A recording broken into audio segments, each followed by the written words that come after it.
야곱이 라반의 아들들이 하는 말을 들은즉 야곱이 우리 아버지의 소유를 다 빼앗고 우리 아버지의 소유로 말미암아 이 모든 재물을 모았다 하는지라. 야곱이 라반의 후손을 본즉 자기에게 대하여 전과하지 아니하더라. 여호와께서 야곱에게 이르시되 내 조상의 땅 내 족속에게로 돌아가라. 내가 너와 함께 있으리라 하신지라. 야곱이 사람을 보내어 라헬과 레아를 자기 양떼가 있는 들로 불러내다가 그들에게 이르되 내가 그대들의 아버지의 안색을 본즉 내게 대하여 전과 같지 아니하도다. 그러할지라도 내 아버지의 하나님은 나와 함께 계셨느니라.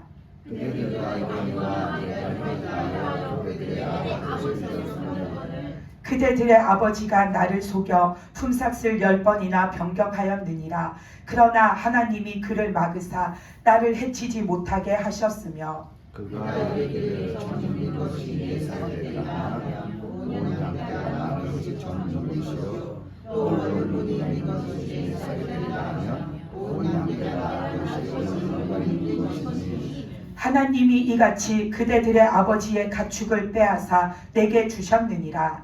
그 양떼가 새끼를 내가 문에 눈에 들어보니 양떼를 단순하는 얼룩이 있는 것과 전인 것과 다른 것이었더라.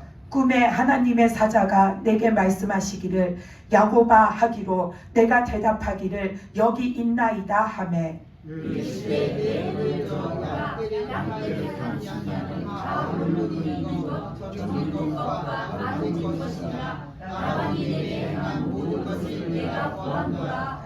나는 베델의 하나님이라. 내가 거기서 기둥에 기름을 붓고 거기서 내게 서원하였으니 지금 일어나 이곳을 떠나서 내 출생지로 돌아가라 하셨느니라. 라헬과 레아가 그에게 대답하여 이르되 우리가 우리 아버지 집에서 무슨 일이 하시는지 아버지가 우리를 팔고 우리의 돈을 다 먹어버렸으니 아버지가 우리를 외국인처럼 여기는 것이 아닌가. 하나님이 아버지께서 기하여 하신 재물은 우리와 우리 자식의 것이니 이제 하나님 당신에게 내신 일에 다 진행하라. 야곱이 일어나 자식들과 아내들을 낙타들에게 태우고 그 모음과 모든 가축과 모든 수를 곧 바다에서 모든 가축을 끌고 가나안 땅에 있는 그의 아버지 이삭에게 말하였으되 그때에 라반이 양털을 깎으러 갔으므로 라헬은 그의 아버지의 드라빔을 도둑질하고 야곱은 그것을 아람 사람 라반에게 가지 아니하고 가만히 떠났더라. 아멘.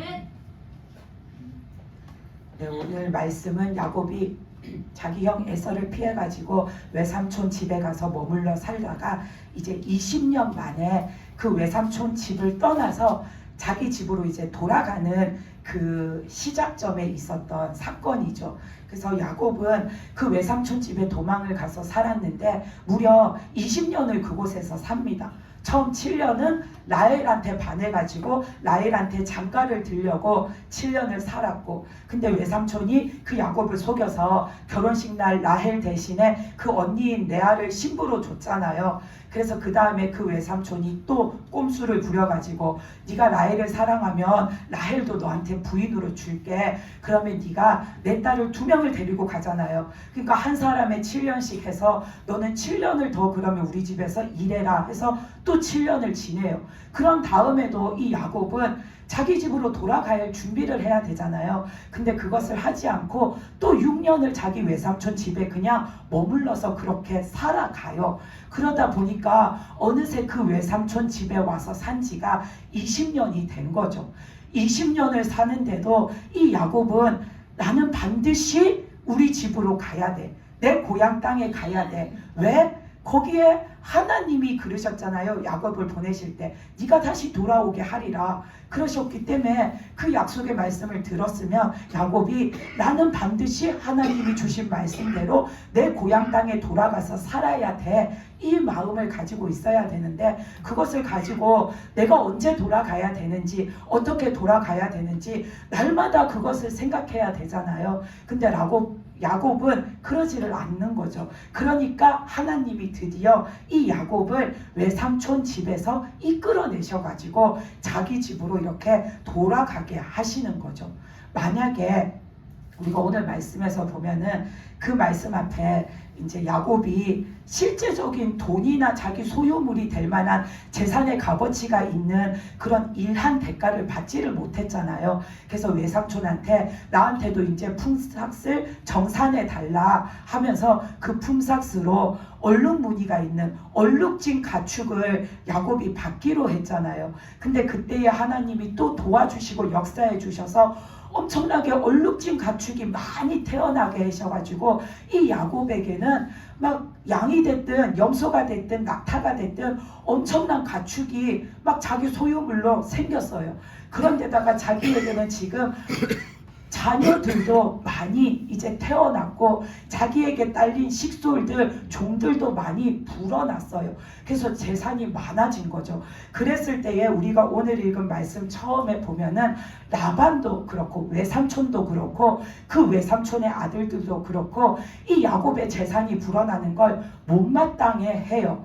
배 아파해요. 저거 다 우리 아버지 것에서 비롯된 것인데 하고서는 그것들도 자기들 것인 양 욕심을 내면서 그거를 못마땅해 해요. 근데 만약에 그러지를 않고 이 외삼촌의 아들들이 그 얼룩진 양과 염소를 야곱한테 주기로 정한 다음에 실제적으로 야곱에게 돌아가는 몫이 많을지라도 오히려 그들이 좋아하고 서로 좋게 잘 지내면은 어쩌면 야곱은 오늘 말씀에서처럼 내가 우리 고향, 내 고향으로 돌아가야겠다라는 결심을 하고 짐을 싸지 않았을지도 몰라요. 14년의 세월을 산 다음에 6년을 사는 동안에 내가 여전히 외삼촌이 나한테 품삯을 잘 주면은 그 앞에 말씀에 보면 그런 말씀이 나와요. 내가 여전히 외삼촌의 양들을 잘 돌보면서 잘 섬기겠다라고 야곱이 그래요.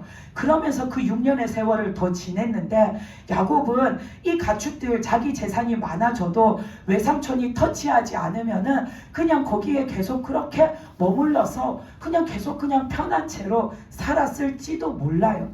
근데 하나님의 뜻은 그게 아니잖아요. 하나님이 야곱에게 두신 뜻은 그게 아니에요.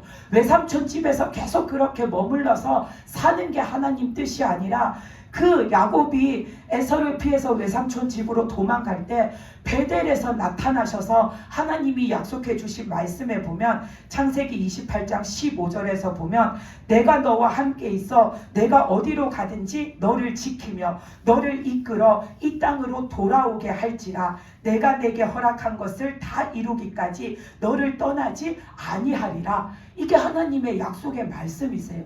하나님이 주신 축복의 말씀은 내가 너와 함께 있어서 너를 지켜서 너를 보호해서 네가 다시 네 고향 땅 하나님이 아브라함 때부터 축복해 주신 그 약속의 땅으로 돌아오게 하리라. 이게 하나님이 야곱에게 주신 언약의 말씀, 축복의 말씀이죠. 하나님의 뜻은 야곱이 하나님이 말씀해 주신 그 언약의 땅, 가나안 땅, 자기 고향으로 돌아와서 거기에서 살면서 하나님의 은혜와 축복을 야곱 이후에 태어나는 모든 자손들이 누리면서 하나님의 백성으로 사는 거, 그게 하나님의 뜻인 거죠.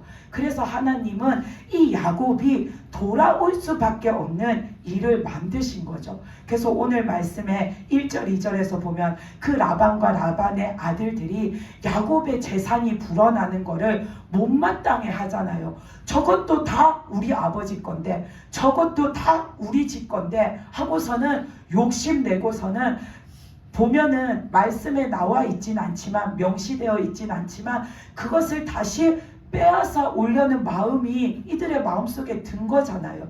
그러면 이 야곱에게서 어떤 꼼수를 부려서 빼앗아 오든 그게 안 되면 야곱을 해치든 그들의 마음속에는 욕심이 생겨서 그것을 빼앗기를 원하는 거죠. 그래서 야곱은 이제 외삼촌하고 잘 지낼 수가 없어요. 서로가 그냥 좋게 어우러져서 맨날 좋은 채로 지금 살 수 있는 감정이 되지를 못했어요. 이 라반이 야곱의 재산이 불어나는 걸 보고 심사가 뒤틀렸어요. 라반의 아들들도 지금 마음이 지금 뒤틀렸어요. 그래서 지금 외삼촌하고 잘 지낼 수 없는 상황이 온 거예요.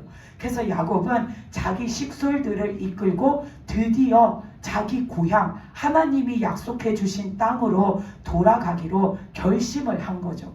이 일은 우연히 일어난 게 아니라 하나님이 야곱을 그 외삼촌 집에서 이끌어내서 그 하나님이 약속해 주신 땅으로 다시 데리고 오시려고 하나님이 이끄시는 거예요. 그래서 이때까지도 하나님은 그 약속해 주신 말씀대로 20년이라는 세월 동안 야곱과 함께 있었지만 이제 외삼촌 집을 떠나서 하나님이 약속해 주신 땅에 가서 사는 그 길에는 더욱더 이제 하나님밖에 안 계시는 길인 거죠. 그래서 이제 야곱이 외삼촌 집에서의 그 피신에서 살던 삶을 다 정리하고 이제 자기 고향 땅으로 돌아가는 것은 오직 하나님만 바라보고 사는 삶, 그 삶을 이제 온전히 시작하게 되는 거죠. 그래서 야곱은 이제부터 진짜로 하나님의 뜻만을 구해서 살아야 하고 하나님의 인도하심만을 받아서 살아야 되고 하나님의 도우심만을 구해서 살아야 되고 오직 하나님만 믿고 하나님만 섬기고 하나님만 바라보고 하나님만 따라서 사는 삶, 그 삶을 이제 야곱이 살아야 되는 거죠. 그걸 우리가 한마디로 말하면 믿음의 길이잖아요. 믿음의 삶이잖아요. 야곱이 이제 떠나는 길은 그 믿음의 길이에요. 그래서 그 믿음의 길에서는 아무것도 필요 없고 오직 하나님만 계셔야 돼요. 아멘. 아무것도 필요 없고 오직 하나님 말씀만 있어야 돼요. 아멘. 다른 거 아무것도 필요 없고 오직 하나님 뜻만 있어야 되고 아멘. 그 뜻에 내가 순종을 해야 돼요. 아멘. 그래서 하나님은 그 야곱이 돌아올 때에 그 야복 강가에서 야곱에게 마지막 남은 내 의까지도 싹 다 쏟아붓게 하셨잖아요. 그 천사와 씨름하는 과정을 통해서 야곱에게 마지막까지 남아있었던 야곱의 의를 싹 다 내어버리고 하나님만 따르는 삶을 살도록 하나님이 그렇게 하셨잖아요. 그래서 이 야곱이 이제는 하나님만 따르는 그 믿음의 삶, 그것을 시작해서 고향 땅으로 갔을 때 야곱이 뭘 했냐면 우상을 버리는 일을 해요. 우상을 버리고 모든 것을 정결하게 하고 하나님 앞에 나가서 예배 드리는 일을 해요. 창세기 35장 1절에서 4절까지 말씀을 보면은 야곱이 이때는 이제 자기 고향 땅으로 돌아간 이후예요. 돌아간 다음에 그 말씀에서 보면 하나님이 야곱에게 이르시되 일어나 베델로 올라가서 거기 거주하며 내가 내 형 에서의 낯을 피하여 도망하던 때에 내게 나타났던 하나님께 거기서 제단을 쌓으라. 야곱이 이에 자기 집안 사람과 자기와 함께한 모든 자에게 이르되 너희 중에 있는 이방 신상들을 버리고 자신을 정결하게 하고 너희들의 의복을 바꾸어 입으라. 우리가 일어나 베델로 올라가자. 내 환난 날에 내게 응답하시며 내가 가는 길에서 나와 함께 하신 하나님께 내가 거기서 제단을 쌓으려 하노라 하매 그들이 자기 손에 있는 모든 이방 신상들과 자기 귀에 있는 귀고리들을 야곱에게 주는지라. 야곱이 그것들을 세겜 근처 상수리 나무 아래에 묻고, 그 말씀을 보면 그렇게 나와요.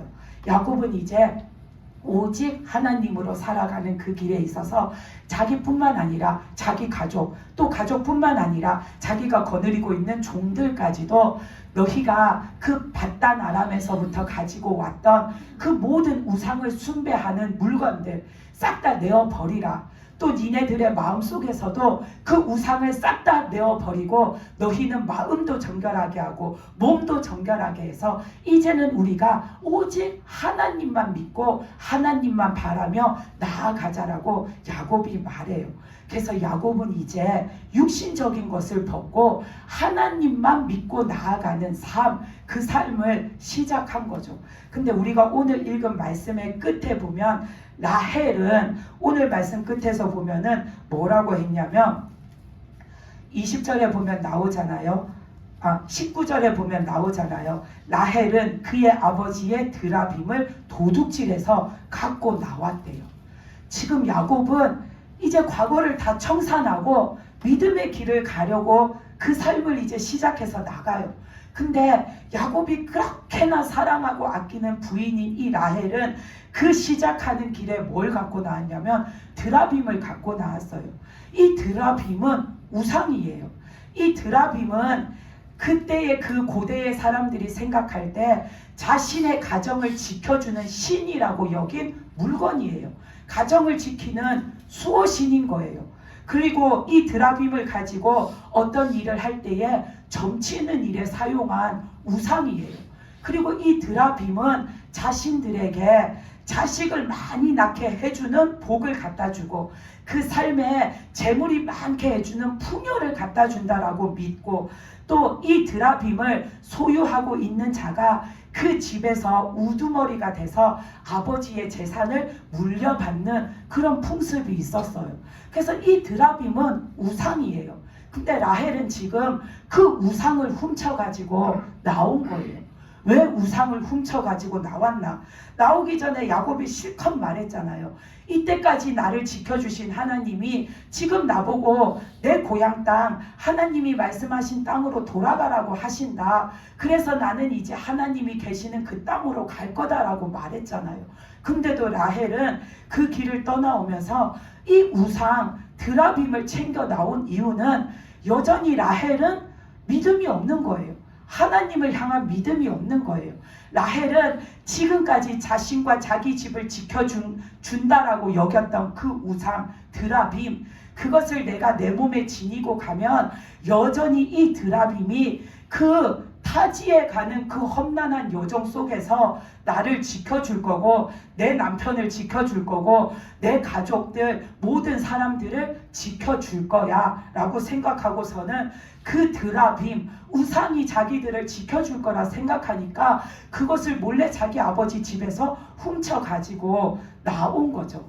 하나님을 바라보고 나가는 길에 있어서 라헬은 하나님을 바라볼 믿음이 없는 거예요. 라헬은 여전히 우상을 바라보고 그 우상을 의지하는 거예요. 그래서 이 드라빔이 나중에 문제가 되잖아요. 자기 아버지가 쫓아와가지고는 그 야곱이 떠난 게 못마땅했는데 그 트집을 잡을 때에 이 드라빔을 가지고서는 서로 막 옥신각신 하잖아요. 이 우상이라는 건 아무짝에 쓸모가 없어요. 특히나 하나님은 지금 오직 하나님을 믿고 따르는 그 삶을 네가 이제 나가라고 야곱을 외삼촌 집에서 불러 일으켜서 이끌어내셨는데 거기에 또 우상을 이끌고 가니까 이 라헬은 하나님 앞에 복된 자가 될 수가 없어요.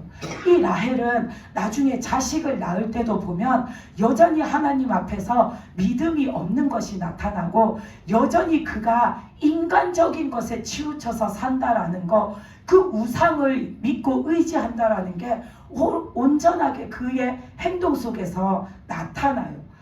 창세기 30장에서 보면은 이 라헬이 자기는 아이를 못 낳아요. 자기는 아이를 못 낳는데 자기 언니는 자꾸만 아들들을 낳잖아요. 그러니까 이 라헬이 시기를 해가지고 언니를 질투해서 30장 1절 2절 말씀에 보면은 라헬이 자기가 야곱에게서 아직 아들을 낳지 못함을 보고 그의 언니를 시기하여 야곱에게 이르되 내게 자식을 낳게 하라. 그렇지 않으면 내가 죽겠노라. 야곱이 라헬에게 성을 내어 이르되 그대를 임신하지 못하게 하시는 이는 하나님이시니 내가 하나님을 대신하겠느냐라고 말해요. 언니는 자꾸 아들을 낳는데 자기에게는 자식이 안 생기니까 라헬이 자기 남편인 야곱한테 막 승을 내는 거죠. 나는 왜 아들을 못 낳냐? 나는 왜 자식이 안 생기냐? 그게 당신 탓이다 하고서는 야곱한테 난리를 치니까 야곱은 그래도 하나님 앞에 깨어있는 자잖아요. 야곱이 생각할 때 아들을 주시는 것도 하나님의 뜻에 달려있는 거고 그 라헬을 봤을 때 자식이 없는 것도 하나님의 뜻이 있는 건데 왜 나한테 그렇게, 왜 인간적으로 그렇게 하는가. 그래서 야곱이 라헬한테 그렇게 사랑하는 여인인데 진짜 그 여인 때문에 그 14년의 세월을 오롯이 그렇게 허비를 했는데, 근데도 그런 라헬인데도 그 말씀에 보면 화를 냈다라고 나와요. 야곱이 얼마나 답답하고 얼마나 승질이 났으면은 라헬한테 승을 내면서 네가 아들을 못 낳는 거, 아이가 안 생기는 거는 하나님 뜻에 달린 거다. 하나님한테 구해라. 그러는 거죠. 그런데도 라헬은 하나님을 바라보지 않아요. 그런데도 라헬은 하나님을 의지하지 않아요. 그래서 라헬이 생각해낸 방법이 뭐냐면 내가 못 낳으면 내 여종이 낳으면 되겠구나 하고 자기 여종을 남편한테 주잖아요. 그래서 자기 여종이 아들을 낳았어요. 그랬더니 그 30장 3절부터 이렇게 말씀을 보면 라헬이 엄청 좋아해요. 자기가 낳은 게 아니라 자기가 보낸 여종이 아들을 낳았는데도 좋아해요. 그러면서 라헬이 뭐라고 하냐면 하나님이 내 억울함을 풀어주시려고 내 호소를 들으시고 나한테 아들을 드디어 주셨다라고 그래요. 그러면서 그 다음에 그 여종이 두 번째로 또 아들을 낳아요. 그러니까 그때는 이 라헬이 뭐라고 하냐면 내가 우리 언니가 아들을 낳는 거 그게 너무나도 질투가 나서 못 살겠었는데 드디어 내가 우리 언니를 이겨 먹었다라고 해요. 그 말씀에서 보면 라헬이 내가 언니와 크게 경쟁하여 이겼노라 라고 말해요. 라헬은 진짜로 하나님을 향한 믿음이 없어요. 하나님을 바라봄이 없어요. 자기 말대로 자기가 진짜 아이를 못 낳아서 그 방법을 궁리하다 내 여종을 내 남편한테 줘서 아들을 낳게 해야지 해서 그 여종이 아들을 낳았을 때 하나님이 나를 돌보셨다라고 생각하잖아요. 자기 억울함을 풀어주셨다라고 생각하잖아요. 근데 하나님이 진짜로 라헬을 불쌍히 여기고 그가 억울하다라고 하나님이 생각하셔서 그의 억울함을 없이 해주셨을 거라면 하나님은 그 여종을 빌어서 아들을 주시는 게 아니라 라헬의 태를 열어서 라헬이 아들을 낳게 해주셨을 거예요. 라헬의 여종이 아들을 낳은 건 하나님이 라헬에게 복을 주신 게 아니에요. 그리고 또 그 여종이 두 번째로 아들을 낳았을 때 내가 언니하고 싸워갖고 내가 이겼다라고 기뻐했는데 라헬의 마음속에는 시기심과 질투심이 가득 차서 언니를 이겨먹은 게 속이 시원한 거지 하나님을 향한 감사함도 없고 믿음도 없고 바라봄도 없어요. 또 그 라헬이 나중에 합한채 사건에서도 보면은 믿음 없음이 하나님을 의지함이 없음이 나타나요. 창세기 30장 14절에서 17절 말씀에 보면 합한채에 관한 말씀이 나와요. 그 레아가 낳은 첫 번째 아들인 누우벤이 들에 나갔다가 합한채가 있는 것을 보고 그것을 꺾어가지고 가져와서 자기 어머니인 레아한테 주잖아요. 그 합한채가 임신이 잘 되게 하는데 도움이 된다라는 걸 알아서 어머니한테 줬어요. 근데 그거를 라헬이 알았어요. 그러니까 라헬이 자기가 임신을 못하니까 그게 자기가 갖고 싶은 거예요. 그래서 자기 언니한테 그건 나한테 주라, 그 합한채 나한테 주라 하니까 이 언니는 줄 이유도 없지만 자기 동생이 하는 걸 보면 주고 싶은 마음도 없었을 거예요. 그래서 언니가 주기를 거부해요.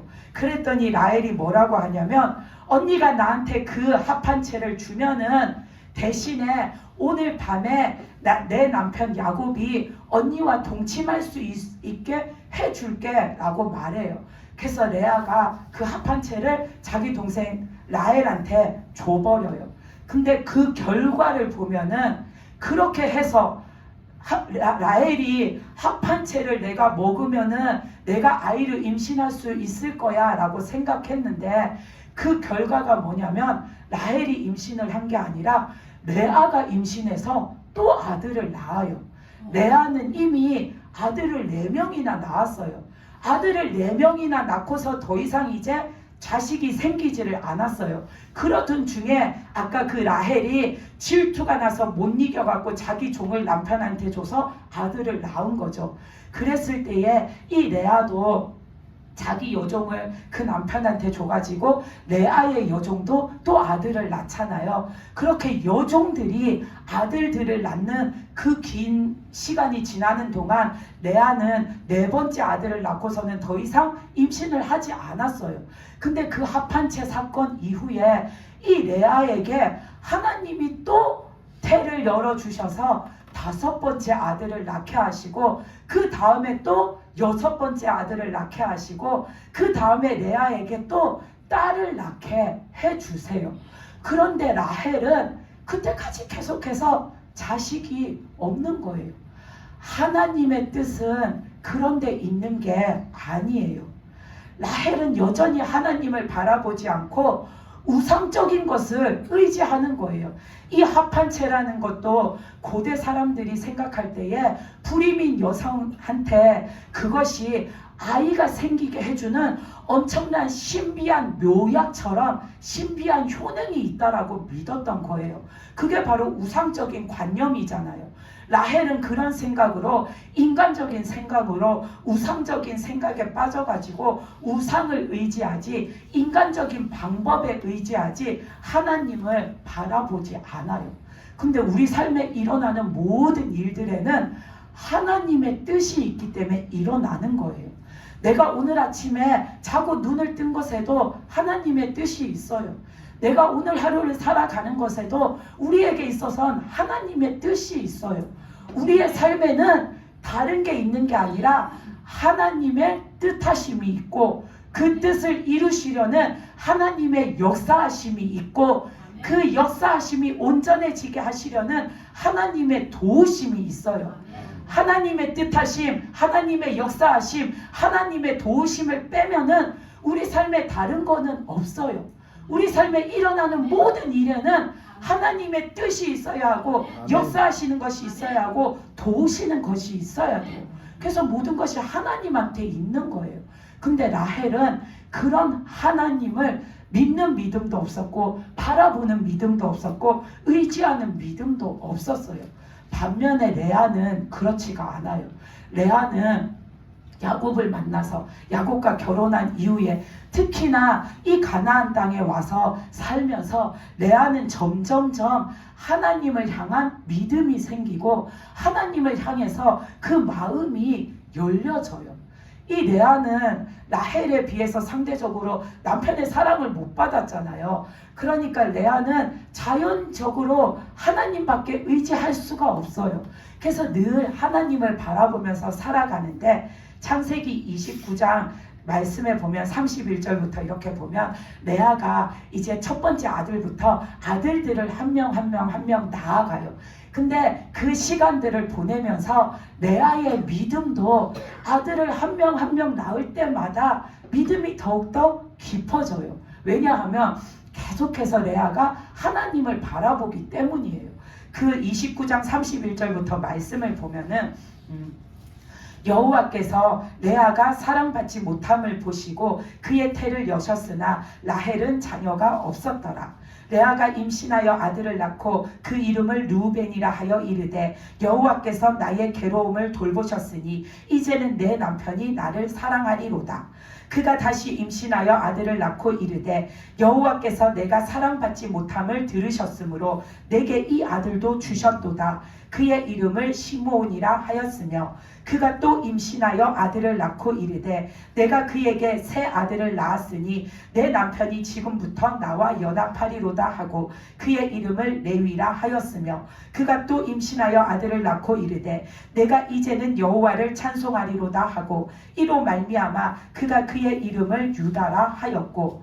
이 말씀에서 보면은 레아는 아들들을 낳을 때마다 누구를 생각하냐면 하나님을 생각해요. 근데 그의 믿음이 처음에는 참 이렇게 초보자의 믿음이라는 게 나타나는 게 첫 번째, 두 번째, 세 번째 아들을 낳을 때까지 이 레아는 그래도 내가 아들을 낳았으니 남편이 라헬을 사랑하듯이 나도 사랑해 주지 않을까 하는 남편의 사랑을 갈구하는 마음이 있어요.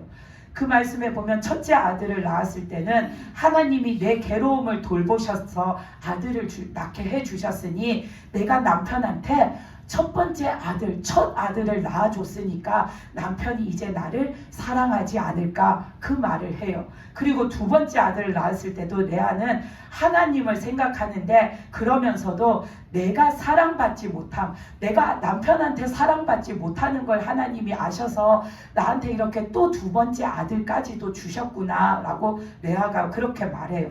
그리고 세 번째 아들을 낳았을 때는 레아가 하나님께 감사하면서 또 뭐라고 하냐면 내가 이제 아들을 3명이나 낳았으니까 내 남편의 마음이 나에게로 기울어지지 않겠느냐, 레아가 그렇게 말해요. 그러니까 셋째 아들을 낳을 때까지는 하나님을 바라보고 하나님을 의지하고 하나님께 감사함도 있으면서도 남편의 사랑에 의지하는 마음도 있어요.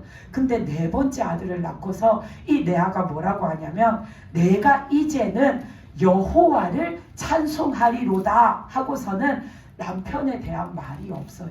이제는 내가 오롯이 하나님을 찬송하고 하나님께 감사한다라고 이 레아가 고백을 해요. 이 레아의 그 믿음의 마음이 열린 후에 레아가 낳은 그 네 번째 아들이 바로 유다예요. 이 레아는 그 아들들을 낳으면서 그 시간들을 보내면서 믿음이 점점 하나님 앞에 열려지고 나아지는 그 모습을 우리가 볼 수 있어요. 근데 라헬은 시간이 가도 여전히 우상적인 것, 인간적인 것을 바라보는 그 육신적인 것에서 벗어나지를 않아요. 그래서 라헬은 여전히 우상적인 것을 의지하고 인간적인 것을 의지하고 그것에 기대어서 그것을 바라봐요. 우리가 아이를 못 낳은 사람 중에 또 한 사람 보면 한나가 있잖아요. 사무엘을 낳은 한나. 그 한나도 보면은 야곱이 라헬을 그렇게 이뻐하고 아낀 것처럼 그 한나의 남편인 엘가나도 보면 부인이 2명이잖아요. 한나가 있고 분인나가 있었는데 근데 엘가나는 아이를 못 낳지만 이 한나를 엄청나게 사랑해요. 아이가 자식이 없어도 그 자식을 낳은 분인나보다 한나를 엄청나게 사랑해요. 근데도 한나는 늘 고민이 뭐냐면 걱정 근심이 뭐냐면 자식이 없는 거. 나한테 자식이 없는 게 가장 큰 걱정이었잖아요. 그래서 밥도 안 먹고 식음을 전폐하면서 그렇게 힘들어하고 괴로워하고 속상해하니까 그 남편이 한나한테 뭐라고 하냐면 왜 그렇게 힘들어하냐? 왜 그렇게 속상해하냐? 당신이 아들을 못 낳는다고 내가 뭐라고 했냐? 당신에게 아이가 없어서 내가 뭐라고 하냐? 나는 상관이 없다. 당신한테 자식이 없어도 내가 10아들보다 훨씬 낫지 않냐? 내가 그만큼 당신을 아끼고 사랑하고 위한다라고 남편이 그렇게 위로의 말을 해줘요. 근데도 한나에게는 자식이 없는 거 그게 마음속에 큰 근심이었어요. 그랬을 때 한나는 인간적인 것을 바라본 게 아니라 오직 하나님을 바라보고 하나님께 매달렸어요. 그래서 하나님께 간절히 기도했어요. 그래서 그 사무엘상 1장 11절에 보면은 한나가 기도하기를 뭐라고 기도했냐면 만군의 여호와여 만일 주의 여종의 고통을 돌보시고 나를 기억하사 주의 여종을 잊지 아니하시고 주의 여종에게 아들을 주시면 내가 그의 평생에 그를 여호와께 드리고 삭도를 그의 머리에 대지 아니하겠나이다 라고 하나님 앞에 간절하게 기도해요. 아들이 없을 때 라헬은 우상을 의지하고 인간적인 방법에 기댔어요. 근데 한나는 오직 하나님 앞에 간구하고 하나님께 매달렸어요. 라헬은 아들을 원함에 있어서 그 간절함보다는 언니에 대한 시기와 질투심이 더 앞섰어요. 근데 라헬은 정말로 하나님이 주시는 아이를 간절히 원했어요. 그리고 그 아이를 주시면 간절히 원하면서 한나는 그 아이를 하나님의 영광을 위해서 하나님 앞에 돌려드리겠다라고 말했어요. 그래서 하나님은 그 한나에게 사무엘이라는 아들을 허락해 주셨어요. 이것처럼 우리가 뭘 하든 뭘 간구하든 뭘 바라든 그 모든 일의 뜻은 하나님께 있어요. 그래서 우리는 하나님을 바라봐야 되고 하나님의 뜻을 구해야 되고 하나님께 간구해야 돼요. 근데 그렇지 못했던 라헬은 하나님의 은혜를 입지를 못한 거죠. 우리에게 진정한 은혜를 주시는 분은 오직 하나님 한 분밖에 안 계세요. 그래서 그 하나님을 바라보니까, 그 하나님만 바라보니까 야곱은 처음에 그의 인생에 우여곡절이 많았잖아요. 근데도 그 야곱은 우여곡절을 다 지나고서는 끝에는 오직 하나님으로 사는, 오직 하나님 뜻대로 사는 그 믿음의 삶을 잘 살아감으로 인해서 하나님의 은혜 안에서 살아갔어요. 그리고 레아도 시간이 지나면서 점점점 더 하나님을 믿게 되고 하나님을 알게 되고 하나님을 의지하게 되면서 믿음이 생겨나고 열려지고 하나님 앞에 맺어져 가는 그런 삶을 살았어요. 근데 라헬만은 온전한 믿음보다는 인간적인 모습에 치우쳐서 살아온 거죠. 야곱은 레아보다 라헬을 더 사랑했잖아요. 더 사랑한 이유는 예뻐서였어요. 진짜 순전히 야곱은 예뻐서 라헬한테 반했잖아요. 근데 그 얼굴이 예쁜 데 반해서 그 마음은 하나님 앞에 그렇게 예쁜 삶을 라헬은 살지를 못했어요. 그래서 이 야곱이 온 식솔들과 함께 베델에서 모든 우상을 버리고 그들의 몸과 마음을 정결하게 하고 하나님께 제사를 드리고 그 믿음의 삶을 살아갈 때에도 이 라헬은 그 마음속에 믿음이 없는 거죠. 그래서 믿음으로 하나님을 바라보는 그 삶을 나아간 레아와 여전히 믿음 없이 산 그 라헬의 마지막을 보면 너무나도 달라요. 라헬은 그 하나님 앞에 베델에서 야곱과 온 식솔들이 제사를 드린 다음에 다시 길을 떠나갈 때에 라헬은 길에서 진통이 와서 그 길에서 아이들을 낳고서는 그 길에서 죽어서 길가에 묻혀요. 그가 낳은 아들이 베냐민이잖아요. 이스라엘 12지파 중에 가장 약한 지파 그 베냐민을 길에서 낳고서는 길에서 죽고 이 라헬은 길에 묻혀요. 근데 레아의 마지막은 그렇지 않아요. 레아는 끝까지 믿음으로 하나님을 바라보고 살다가 아브라함이 샀던 그 막벨라 굴, 그 온 집안의 가족들이 묻히는 그 가족의 장지에 이 레아도 들어가요. 창세기 49장 31절에서 보면은 야곱이 마지막으로 자기 아들 요셉에게 유언을 남기면서 마지막에 자기가 죽으면은 애굽에다가 묻어놓지 말고 자기 아버지가 샀던 그 막벨라 굴, 자기 할아버지죠. 아브라함이 샀던 그 굴에다가 나를 장사 지내라고 유언을 남기잖아요. 그러면서 거기에서 야곱이 뭐라고 하냐면 아브라함과 그의 아내 사라가 거기에 묻혀 있다라고 그래요. 그리고 자기 아버지인 이삭과 자기 어머니인 리브가도 거기에 묻혀 있고 그리고 내 아내 레아도 거기에 장사되어 있다라고 해요. 레아는 그렇게 잘 살다가 그 가족의 묘에 들어갔는데 라헬은 그 길가에 묻혀요. 하나님은 그러셨잖아요. 사람의 외모를 보시는 게 아니라 사람의 이 중심을 보신다라고 하셨잖아요. 우리가 하나님 앞에 진짜 예뻐야 하는 것은 우리의 이 마음속에 있는 믿음이에요. 우리의 믿음이 하나님이 보시기에 예뻐야 돼요. 그러려면 우리는 라헬처럼 마음속에 우상을 가지고 살면 안 돼요. 인간적인 것을 담고 살면 안 돼요. 내 속에 우상이 있으면 인간적인 것이 있으면 다 버리고 우리는 하나님만으로 사는 그 예쁜 믿음의 마음을 가진 자가 돼야 돼요. 우상이라는 게 라헬이 들고 나온 그런 무슨 신상 조각만 우상이 아니라 내가 마음속에 품고 사는 거 하나님 말고 품고 사는 거는 다 우상이 될 수 있어요. 내가 하나님 없이는 살아도 이게 없으면 못 살아 하면 그게 나한테 우상이에요.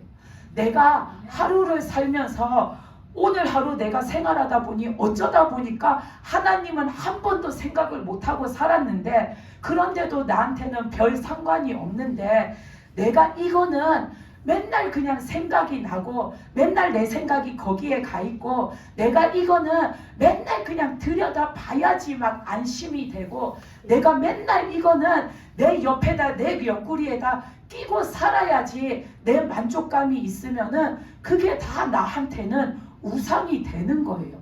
맨날 내가 거기에 빠져서 살고, 맨날 그것만 들여다보고 살고, 맨날 주구장창 그것만 끼고 사는 거, 그게 바로 우상이 되는 거예요. 내가 그것 때문에 오늘 하루 중에 하나님을 단 한 번도 생각을 안 하고 살았는데도 그거 아무 상관이 없어 하고 오늘 하루를 휙 지나가 버리면은 그게 바로 나한테 우상이 되는 거예요. 그런 것이 내 속에 있으면, 내 삶에 있으면 우리는 그걸 다 버려야 합니다. 아멘. 그래야지 우리는 야곱과 같은 삶을 살고 레아와 같은 삶을 살고 한나와 같은 그 믿음의 삶을 살 수가 있는 겁니다. 우리의 삶에 있어서 최고는 라헬이 맹신하는 그런 인간적인, 남들이 좋다 하는 그런 것이 아니라, 세상 사람들이 다 이거다, 이게 최고다 하는 그게 아니라, 우리에게 있어서 최고는 오직 하나님 한 분밖에 없습니다. 하나님이 최고이십니다. 아멘. 하나님 외에 내가 마음 쏟고 살고 정신 쏟고 살고 거기에 내 삶을 쏟아붓고 사는 게 있으면 버리시기 바랍니다. 아멘. 그게 나중에 다 나한테 우상단지가 되는 겁니다. 우리는 오직 하나님을 믿고 하나님을 섬기고 하나님만 바라보고 하나님만 따라 사는 그런 믿음의 삶을 사는 자들이 되어야 합니다. 그래서 우리가 오늘 말씀에서 야곱도 보고 레아도 보고 라헬도 봤는데, 우리는 오직 하나님만으로 살고 내 속에 있는 우상적인 것들은 다 내어버리는 그런 믿음으로 사는 저와 여러분이 되시기를 바랍니다. 아멘. 기도드리시겠습니다. 하나님